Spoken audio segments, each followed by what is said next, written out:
Hi, this is Shotgun Tom Kelly, and now that I have your attention, you wanted to be close to him in the dugout during his impressive 15-year Major League career because he was always watching, listening, and looking for an edge. Now, Kurt Bevacqua brings that edge to Dirty Kurt's Dugout, where you can listen, watch, and be a part of the most honest, informative baseball show available today. Now, here's Kurt. So Shotgun Tom Kelly, he's a legend in the radio industry in Southern California, and boy, I've known him for a long time. He was nice enough to put that intro together for us when we started the show back three-quarters of a year ago. I I kind of lost all time frame, and I'm sure it's due to COVID and the shutdowns that we had and the way the games were played in 2020, limited schedule, which has carried over to now. And we'll get into that in a minute with the negotiations and the collective bargaining agreement. But first of all, as always, I want to thank our sponsors, Hacienda Casablanca out in El Cajon. Cindy and Tony will take care of you just like they do me when I go out there. And producer Joe, we have a great time. 700 North Johnson in El Cajon. I'll remind you of that address before we sign off. And also our good friends at Lacima Oil, where today somebody's going to win the $100 gift card. So call your friends, even call your enemies. Somebody's going to win that card, and I'll show it to you again. But first of all, let me tell you what's the haps. Welcome to Dirty Kurt's Dugout, by the way. I'm Kurt Bevacqua, and we're here every week for you, trying to bring you the latest of what's going on, and what's going on, besides very little, in baseball is happening down in Jupiter, Florida, where, there's a little give and take. But to be perfectly honest with you, all there are threats being thrown out there. And let me tell you what I mean by that. MLB has come out with a couple of statements in the last week. And the first one was, without a collective bargaining agreement in place, we must postpone the start of spring training until at least March 5th. Yesterday, Major League Baseball made itself crystal clear. How clear? Crystal clear to the MLBPA that if a deal is not done by February 28th, it's Monday, regular season games will be canceled with no makeup.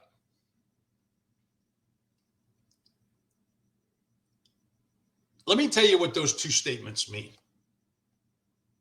unless you've got it all figured out. Doesn't take much either. So even though I don't consider myself the brightest bulb on a tree, I can read between the lines on these two. And the first one's easy, because the first one is just not true. Without a collective bargaining agreement in place, we must postpone the start of spring training. The owners didn't have to postpone any of spring training. This is a lockout right now. It is not a strike. So this lockout is 100% on the owners. And the reason they've done it, it's a negotiating tactic. Rob Manfred himself said that they did it in hopes that it would bring the negotiations to a finish quicker. Well, that hasn't worked. As a matter of fact, both sides are really going at a snail's pace. And if in fact they're going to call off regular season games, because they did not say how many, which confused the heck out of everybody that saw the statement. And it was said, if a deal is not done by February 28th, regular season games will be canceled.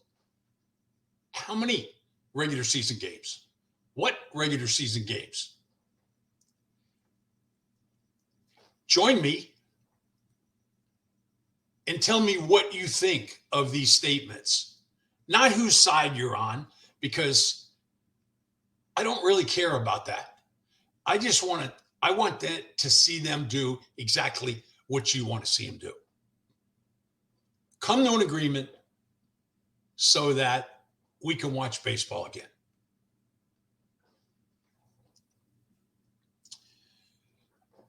On February 10th, if you remember, the commissioner said, if you don't remember, the commissioner, Rob Manfred, said that he considered missing games as a disastrous outcome for the industry. It's a disastrous outcome, but they've got a few days to get this deal together. Folks, it's just not going to happen by Monday. That's all there is to it. So we're going to see what the league does. Let me tell you some of the separations between the two. Last year, the minimum salary for a Major League Baseball player that was on a 26-man roster was $570,500. A lot of money. MLB wants it to go up to $640 in 2022 from $570. That's a pretty nice jump. I take that back. The league wants it to go to $640. It's a pretty nice jump. The Players Association wants it to go to $775. With $30,000 increments every year between 2022, which would be a $775, through 2026 would be the last year of this particular CBA. MLB wants it to be $640 with $10,000 increments every year through 2026. So from $640 to $680. The Players Association wants a big jump. And I think it's a big jump. But I think that's where they are so they can negotiate down. But there's very little movement. Very little movement.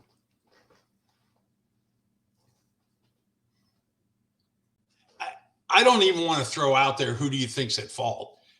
And I'm not going to, because I don't want to hear the riffraff that I see on social media every day. I don't want to hear your opinion on who's at fault. I want you to chime in and give me an educated statement about what you think is going on.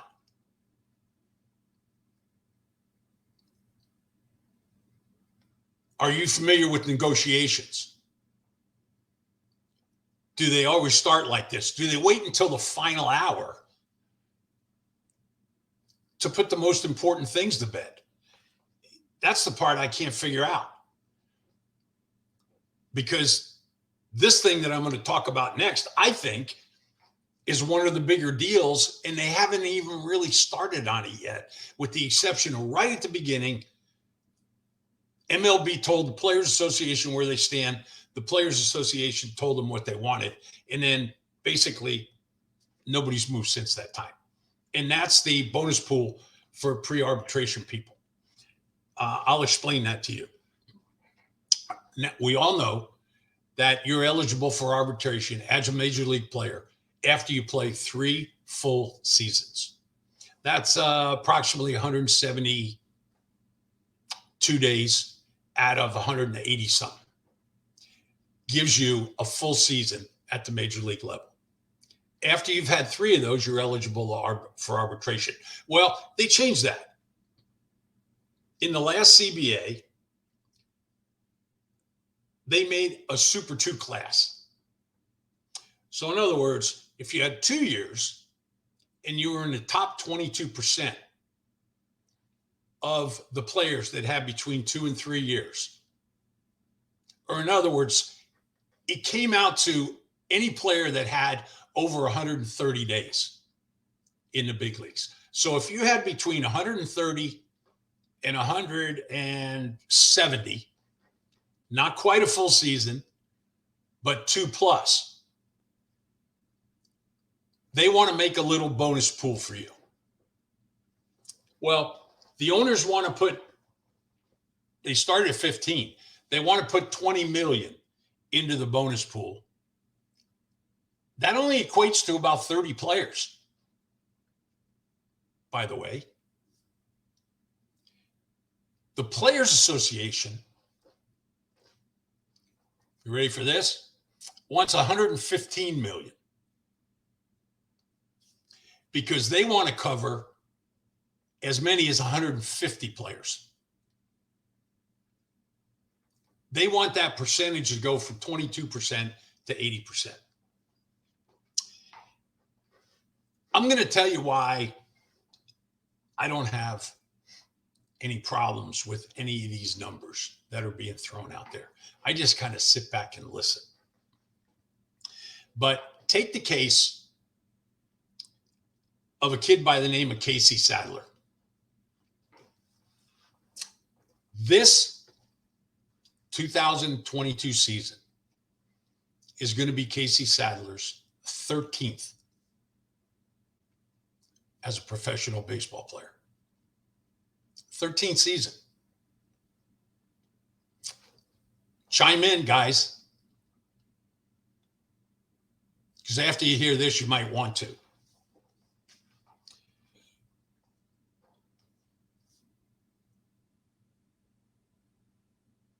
This is his first year of arbitration. How can that be, Kurt? How can that be?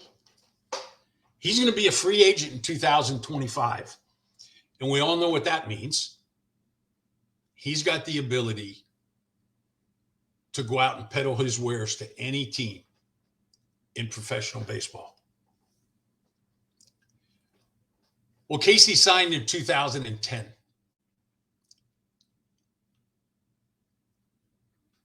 So it will be his 16th year of professional baseball that he finally becomes a free agent. And that's if he doesn't get sent back to the minor leagues in any of the upcoming 3 years. These are the guys you don't hear about or see how much they make because it gets buried. And these guys, and I say guys because there's a bunch of them. Maybe not to that extreme, but there's a bunch of guys. Forget about millionaires versus billionaires.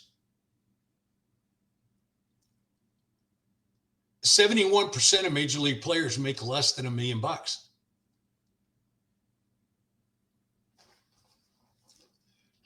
60% of them make less than 600,000. And believe it or not, there's 17% of major league players that make less than 100 grand. Well, how is that possible? It's possible because think about the guys that's on your favorite team's roster that you saw disappear for a month or two and then come back up to the big club and maybe stay for a week and then disappear again. Those are the guys. Those are the guys that are making less than 100 because they're only paid at the rate of 570, 500, at least last year, while they're on the major league roster. When they get optioned out, they're not paid at that rate anymore. They're paid at whatever rate that they negotiated at the beginning of the year. Probably signing a minor league contract. And it's automatic that if you go up to the big leagues, you're automatically making the minimum salary. So whatever that comes out to per day, we can figure it out if we put a calculator to it, but why? If a player's up for a couple of weeks, then he'll make his 20 grand, 30 grand, and then he's gone. And he goes back to the minor leagues for 2 or 3 months. And then if they need a guy like him, they'll call him back. That's the way it works, folks.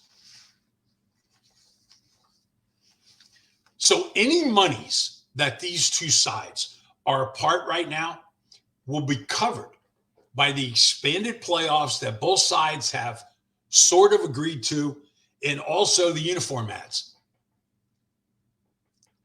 Yeah, MLB PA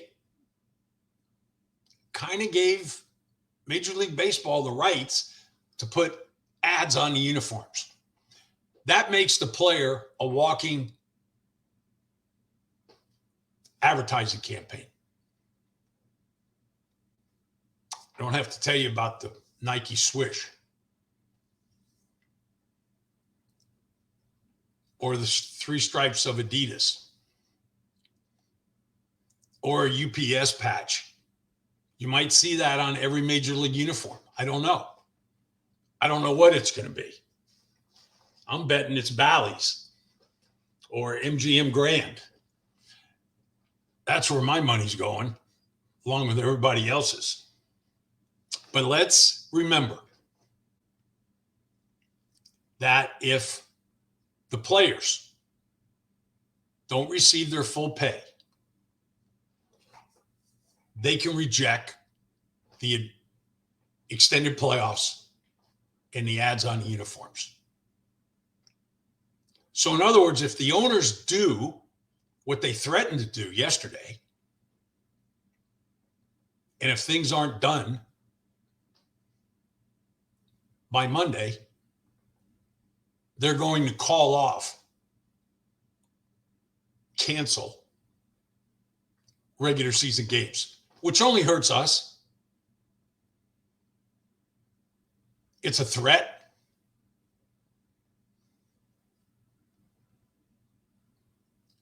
And I don't like the fact that I'm seeing threats coming from one side or the other. Because I got to tell you, I'm going to sit down across the table with my committee when MLB came out with that statement and push for setting a strike date. And let's see how the owners like it. Because all they're trying to do is make the players look bad. And I don't think they're negotiating in good faith. I think the players could maybe do a better job, but as soon as the owners start to negotiate in good faith,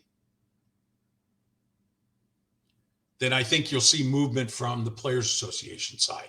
And I know you're saying, oh, he's an ex-player. That's the reason he's saying that. It really isn't. If you read from the smarter people that writes columns and blogs, you'll see exactly what I'm talking about. And I'm not talking about Jeff Passan or Bob Nightingale. I respect those guys. They work for MLB.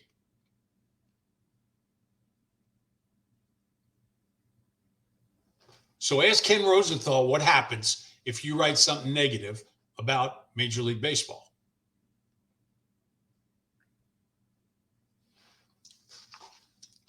Let's look at the history real quick.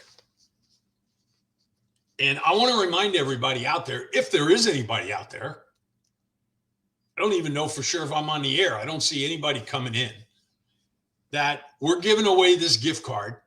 Producer Joe's going to come on the air with me in a couple of minutes, and he's going to throw a question out there at you all that came from our last show.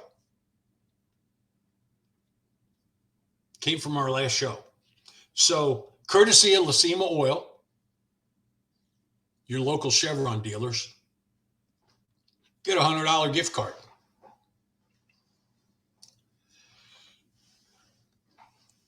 You might better fill up your tank quick, too.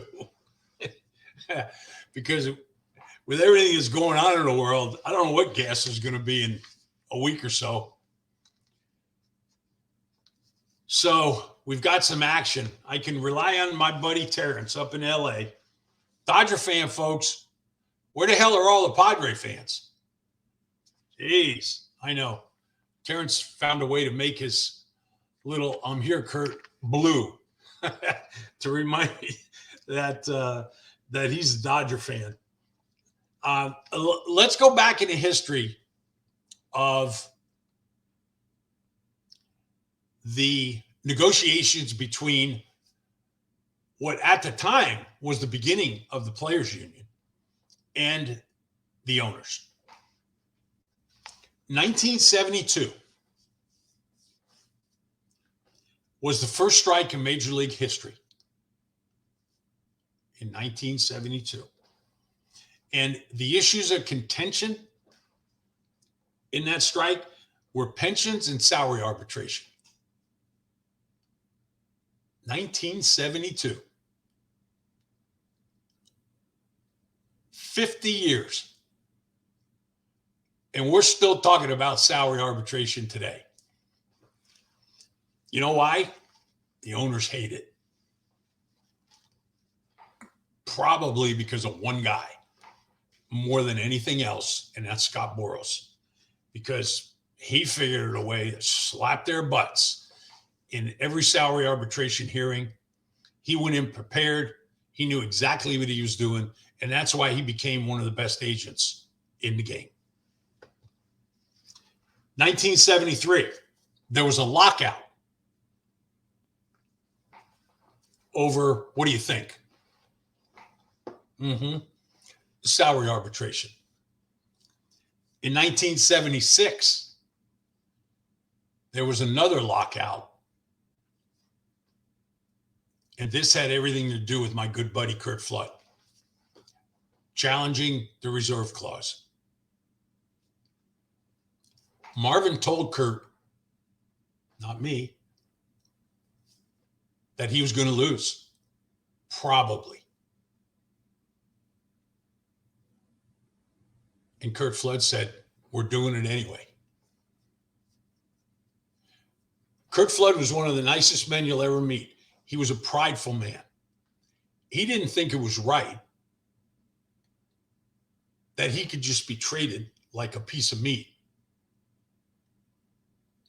I've told you this before. Curt Flood was a black man. He had enough of that. And when he got traded from St. Louis Cardinals to Philadelphia Phillies, he didn't want to go. So he challenged the system, and he lost. But he made the way for the Andy Messerschmitts of the world, the Catfish Hunters of the world, who found clauses in their contract that challenged the contractual obligation of the owners, and they won, and free agency was born. In 1980, there was a strike over free agency and compensation for players lost in free agency. In 1981, there was another strike. This is where really everything changed. And that was over free agency and compensation for players lost. 1985, there was a strike over pensions, salary arbitration, and minimum salary. 1990, there was a lockout, and the points in that situation where pension, salary arbitration, and minimum salary the same as in 1985. And then the big one, 94 and 95, where there was 948 games lost. There was a strike over the salary cap. And it was ugly. It took a long time to recover. And both sides, either side, certainly wants that to happen again. So now they are negotiating over free agency the way it's done, because the owners have figured out a way to manipulate it a little bit. Salary arbitration and the minimum salary, same as all the arguments all along. But there's been some addition. Service time manipulation, competitive integrity, and the luxury tax. Well, what do you think? Because of the shenanigans of the owners. That's why all of that stuff is coming into discussion. Let's not forget that the owners were found guilty of collusion back in the mid to late 80s and even parts of the 90s. The owners thought it was a good idea to get together and collude with one another and not sign free agents. I was part of that. That's why my career ended when it did. It probably would have been extended a couple of more years, but it wasn't. So before I go to Joe, producer Joe, to you, and give away this card, I'm going to give a shout out to a group out there that I am part of on Facebook, and that's the Kansas City Historical Society. It has to do with KC baseball, naturally. And there was a post. I don't know why I got involved in this, but the guy that's the administrator of the group is awesome. I mean, he posts some great things, great pictures. I love to see some of my teammates from back in the 70s when I was with Kansas City. But this post was made, and there were some follow-up comments by people that are members. And I kind of chuckled when I read some of them, because one of the guys said, it looks like Kurt has issues, because what somebody did in the group was, I think it was about a fight that George Brett and I had over a hard slide at second. And I think that's the way this conversation got started. And somebody posted the times that I was ejected from major league games throughout my career. And I thought it was pretty good. It's the first time I had ever seen it. There's a debate about one of the numbers on here, so I'm going to throw it out to you guys because I know you guys are smart and you can find out stuff. But the first time I was ever thrown out of a game goes back to 1973 when I was with Kansas City and we were playing Oakland. And I got in a fight at third base with Billy North. And yeah, we scuffled around and it caused a rift. Dick Williams was the manager. It was right at third base in Kansas City, right next to the Oakland dugout. Had some knots on my head afterwards. I found out it was because of Sal Bando. But Nestor Shylock threw me out of the game. And it just so happens that Nestor Shylock was the home plate umpire the first time I ever went to the plate in the big leagues. So I have a fondness for Nestor Shylock, even though he threw me out of the game. I don't blame him for throwing me out of the game. Billy North got thrown out of the game too, by the way. The next time was in 1975 when I was with Milwaukee. This was after I was with Kansas City.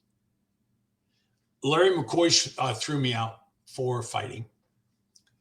This time at second base over a very aggressive slide by George Brett. I wish I would have thought to bring up some video. I don't know if we would have been able to find that, but you've seen the video of Hal McRae going into Willie Randolph during the 77 playoffs, where he basically takes him almost into left field. Well, George and Hal were getting a pretty good reputation for going into second base pretty hard. As a matter of fact, George got in a fight with Greg Nettles going into third base one night. So it's not like these guys are innocent. So George comes in hard.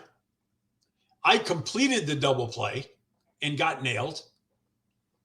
And we proceeded to have a little bit of a scuffle. The next time I got thrown out was the beginning of the night of, you could say, the Lasorda rant started. It was in LA. It was against the Dodgers. And Tom Niedenfuhr was on the mound. And Joe LaFay was at the plate. And the first pitch thrown,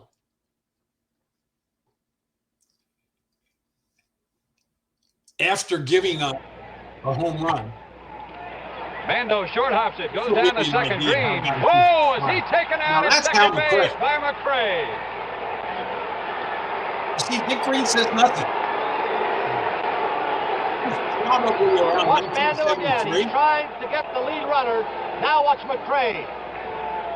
Green, a dead duck. Watch McRae once again. All right. And that is the way the slides used to be before they said no more. And I think it was Chase Utley up in LA that destroyed some kid's knee. I don't even remember his name.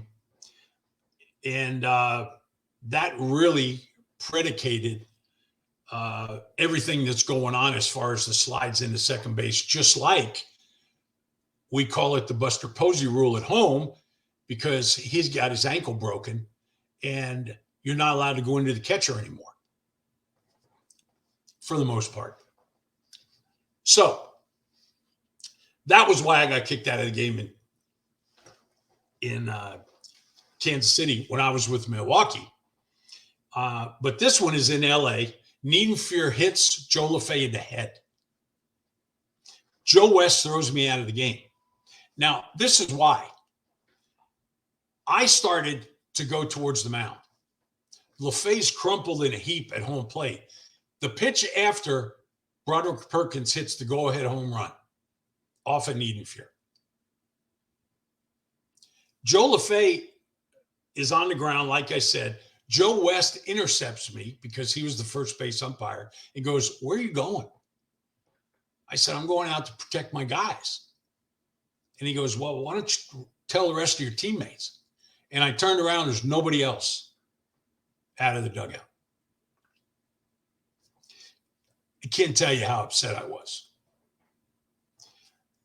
So I turned back around to Joe. I go, "You got to throw me out of the game." I go, "I'm not just going to walk meekly off the field here. So let's make believe we're arguing and throw me out of the game." Sure enough, he did. And I waited for people to come in after the game was over into the clubhouse and was airing people out because of what had just happened, and nobody went out to protect LaFay or protect our integrity, I guess you could call it. I'm not talking about having a full-fledged brawl like I'll talk about in a minute. So I'm screaming and hollering, and here comes the media. And somebody said they find Niedenfuhr, and I said they should have fined the opposing manager. I use different terminology, who ordered him to throw the pitch. Well, this started the feud between Lasorda and I. So there you have it. And the last time I got kicked out of a game was by Steve Ripley, Atlanta Fulton County Stadium, in one of the biggest brawls in the history of the game. 8/12/1984. San Diego Padres against the Atlanta Braves. We all remember Pascual Perez. We all remember that day. And if you don't remember it or have never heard of it, you need to YouTube it and remember. This started in the first inning. I don't have issues to the guy that's a member of the Kansas City Baseball Historical Society. I don't have issues. I didn't get kicked out of the game in Atlanta until the 8th inning. That's pretty good. All right, enough about me. Let's talk about you. Because there's no good news coming out of Florida. And I want to give this $100 gift card away. So, Joe, take that picture down. Hey, I was got to protect my players. Hey, I'm going to tell you something. That day, if you isolate a lot of different shots throughout the course of that melee, you're going to see Garvey take guys down. You're going to see Tony Gwynn tackle guys. You're going to see Flannery in fights. You're going to see a lot of stuff if you really take your time to look at it. It's just not one or two people. It was caused by one or two people. But that's the way the game was played then. I don't know why guys get in fights now. They don't pitch inside anymore. And when they do, hitters go nuts. So, Joe, what do we got? I know this is from the last show. Hello. With Jeff Zahn, the guest. Right. So what do we got going on? How are we going to give this away? This is for our segment, Did You Hear That? Just listen closely to our episodes and try to keep everything in your memory because you never know what we're going to ask. So in our last episode with Greg Zahn, he mentioned that he was lured out of retirement to the San Diego Padres by two current at that time Padres. Does anybody remember which two players in 2011 those were that lured him out of retirement? But he did retire after spring training. So hit us up in the comments. Two guys that were with the Padres at the time. I remember him talking about this. I don't remember who the players are. So, well, I can't tell you right now because everybody's going to hear it. We're opening this up to no, I have no idea, so I'm not going to try to guess. But I want to see what people come up with here. I remember his coming out of retirement didn't last too long. No, if I recall, he only played one game. He was pretty much done, he said, but these two guys said, hey, come on up, $800,000, come live in San Diego. And he did for a very short time. Of course, he never made it past Peoria, but he came out for a little bit. Well, Zani's a 15-year Major League veteran, so he kind of got in quite a few games behind the plate. We thanked him for being our guest last week, and we always thank our title sponsor, Hacienda Casablanca, out in El Cajon. Tony and Cindy treat you right when you go out there. So tell them that Joe and I sent you. 700 North Johnson in El Cajon, and of course, La Cima Oil, your neighborhood Chevron dealers. I've been looking forward to the time where nobody was going to get the question right. And today might be that day. It's a good one. Because you have to listen and you just have to pay attention, that's all. But the shows don't last that long to where you're going to completely forget about it. I mean, if it's not, this is not going to be the same question next week. Nope. So it's probably going to be something that I mentioned today about the negotiation. So remember the different things that I talked about.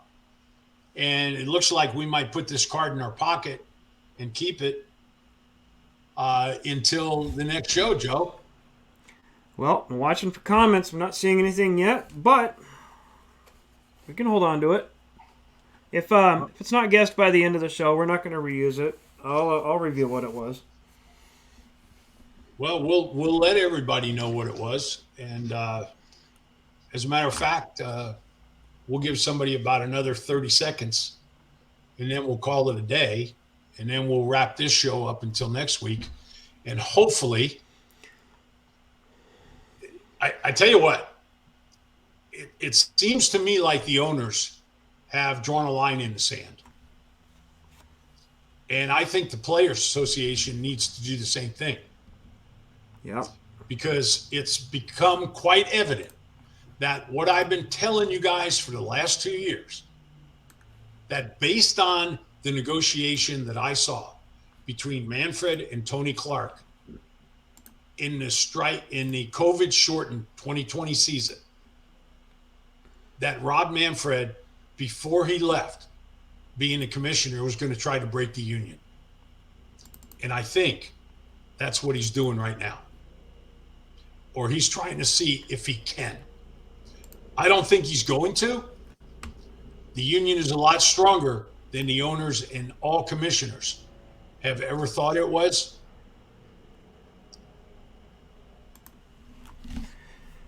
Did you see the glare in Tony Clark's eyes? Tony Clark's fighting for his job because he got beat up the last couple of negotiations. And ever since he's been the head of the Players Association, things really haven't gone the Players Association's way. So I believe that Tony Clark's fighting for his job. Rob Manfred is trying to break the union. And he thinks that all these guys that are making all this big money are going to force the smaller guys like the Casey Sadlers of the world to fess up and say, enough's enough. I can't afford being away from this thing. Remember, it only takes 8 owners to cross the line. It takes 60% of the players. 60% of the players are a lot. But 8 owners out of 30 is not. So as we get closer to opening day, and there is an actual threat of games being lost, because right now there's a threat of injury. If these guys don't have a full spring training, we're going to see as many injuries as we saw last year. I think there were 800 people that spent time on the injury list last year. Wow. 800. That's a stupid number, folks. And guess what? It'll be just as many this year if they screw around and keep doing what they're doing right now. We need to put an end to this thing. We've been saying that for a couple of weeks, but now we're seeing threats being thrown out instead of negotiations being done. But at least they're continuing to meet. So I think that is a plus. And Joe, we're done for today, buddy. So your question was a good one. And who are the 2 players? I'm dying to know. Well, here we have it. Loretta and Brad Ausmus. So Mark 2 Loretta really and Brad smart baseball guys. lured, and they're back in baseball. Brad Ausmus Yep. is the assistant to Young in Texas, Chris Young, and Mark Loretta is the assistant to the CEO down at Petco Park with Eric Grupner. So they're both high-ranking guys in baseball. They knew their stuff was Zani. They got him back, but took one foul tip too many and said, I'm out of here. I'm out of here. Well, Joe, thank you. I appreciate it. Again, Cindy and Tony, thank you. Lacima Oil, Tom, thank you. We will, you guys have a good weekend. Let's keep our fingers crossed, both for what's happening down in Jupiter and also what's going on over in the Ukraine and Europe. We pray for those people and hope that ends very soon. I want to see them both end this weekend. That would be a good thing. So until next week, this is Kurt Bevacqua. Tune in to Dirty Kurt's Dugout and subscribe and like and check and send to your friends and all of that stuff so we can keep coming to you with bigger numbers and really giving you good stuff down the road. Thanks for watching, and we will talk to you soon.